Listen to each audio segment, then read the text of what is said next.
আসসালামু আলাইকুম। বেলি রান্নাবান্না থেকে আমি আপনাদের সামনে আবারও হাজির হয়েছি আরেকটি নতুন রেসিপি নিয়ে। আমাদের আজকের রেসিপি পারফেক্ট ছানা তৈরি করা। আমরা আজকে দেখাবো গাভীর লিকুইড দুধ থেকে কিভাবে পারফেক্টলি ছানা তৈরি করা যায়। তো আপনি যদি আমার চ্যানেলে নতুন হয়ে থাকেন, চ্যানেলটিকে সাবস্ক্রাইব করে দিয়ে আমাদের সাথেই থাকুন এবং দেখতে থাকুন। ছানা তৈরি করার জন্য আমি এখানে নিয়েছি গাভীর 2 কেজি ননিযুক্ত তরল দুধ। আপনারা দুধটা দেখেই বুঝতে পারতেছেন দুধটা কতটা ননিযুক্ত। তো দুধটাকে আমি এখন চুলায় বসিয়ে দিয়েছি জাল করে নেওয়ার জন্য। আমি অপেক্ষা করছি ফুটে ওঠা পর্যন্ত। আর এরই মাঝে দুধটা ফুটে উঠেছে। এখন আমি দুধটাকে আরও 5 মিনিট জাল করে নেব। আর দুধ থেকে ছানা কাটার জন্য দুধ অতিরিক্ত জাল করার কোনো প্রয়োজন নেই।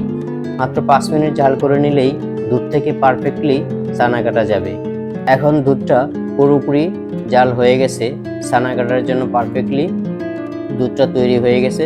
এখন আমি দুধটাকে চুলা থেকে নামিয়ে নিচ্ছি এবং দুধটা নামিয়ে নিয়ে 3-4 মিনিট কন্টিনিউ এভাবে নাড়াচাড়া করব দুধটা হালকা ঠান্ডা হওয়ার জন্য। এরই মাঝে দুধটা হালকা ঠান্ডা হয়ে গেছে।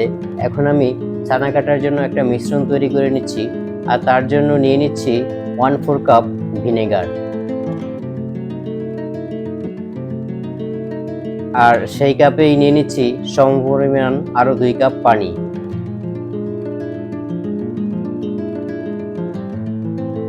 আমি 2 কাপ পানি নিয়েছি এবং মিশ্রণটা তৈরি হয়ে গেছে। এখন আমি এই মিশ্রণটাকে দুধের মধ্যে অল্প অল্প করে ঢেলে দিচ্ছি এবং কন্টিনিউ নাড়াচাড়া করে যাচ্ছি। এই দেখুন আমি অল্প অল্প করে ঢালছি আর দুধটাকে নেড়ে যাচ্ছি। এ পর্যায়ে পুরো মিশ্রণটা ঢেলে দিয়েছি এবং নাড়াচাড়া করে যাচ্ছি। দেখুন আস্তে আস্তে আমার দুধটা ছানা কেটে যাচ্ছে। আস্তে আস্তে ছানা এবং দুধটা আলাদা হয়ে যাচ্ছে। দেখুন এই যে। আর পারফেক্টলি ছানা কাটা হয়ে গেছে এটা বুঝবো কিভাবে?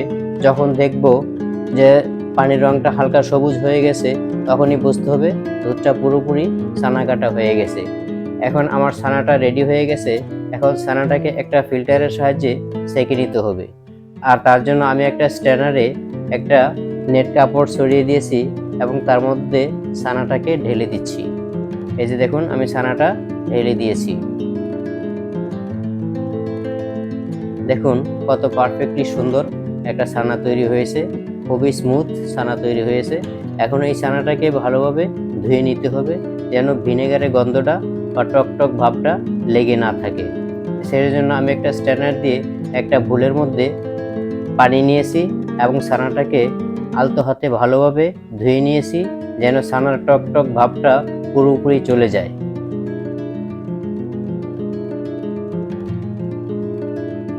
এই দেখুন এইভাবে আলতো হাতে ভালোভাবে ধুয়ে নিতে হবে।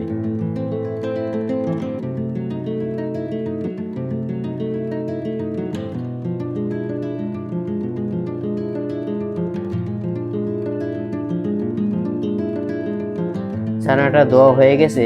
আমি এখন পানিটাকে নিংড়ে নিচ্ছি।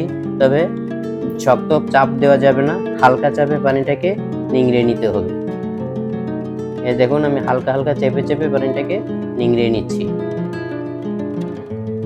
আলহামদুলিল্লাহ তৈরি হয়ে গেছে মিষ্টি তৈরির জন্য একটা পারফেক্ট স্মুথ ছানা। তো এই ছানাটা দিয়ে আপনারা মিষ্টি, রসগোল্লা, ছানার বরফি, মিষ্টি জাতীয় হরেক রকম খাবার তৈরি করতে পারবেন। তো এতক্ষণ আমাদের সাথে থেকে যারা ভিডিওটি দেখেছেন তাদেরকে অসংখ্য ধন্যবাদ এবং আশা করছি আমাদের রেসিপিটা ফলো করে আপনারাও বাসায় তৈরি করবেন পারফেক্ট ছানা। তো এতক্ষণ আমাদের সাথে থাকার জন্য সকলকে অসংখ্য ধন্যবাদ। দেখা হবে পরবর্তীতে অন্য কোনো ভিডিও নিয়ে। সে পর্যন্ত সকলেই ভালো থাকুন, সুস্থ থাকুন এবং আমাদের চ্যানেলটিকে সাবস্ক্রাইব করে আমাদের পাশেই থাকুন। আসসালামু আলাইকুম, আল্লাহ হাফেজ।